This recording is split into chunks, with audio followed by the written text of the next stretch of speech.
ఒత్తిడి లేకుండా ఉండడానికి శాస్త్రం చెప్పేటటువంటి పరిష్కారం అత్యంత ప్రధానమైనటువంటి విషయం.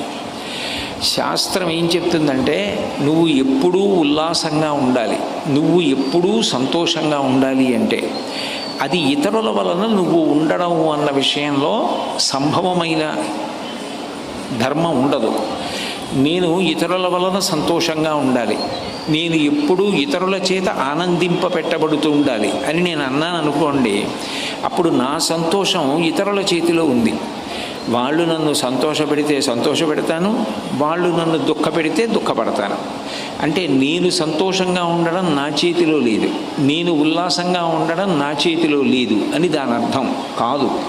శాస్త్రం అంటుంది నువ్వు ఉల్లాసంగా ఉండడం నీ చేతిలోనే ఉంది.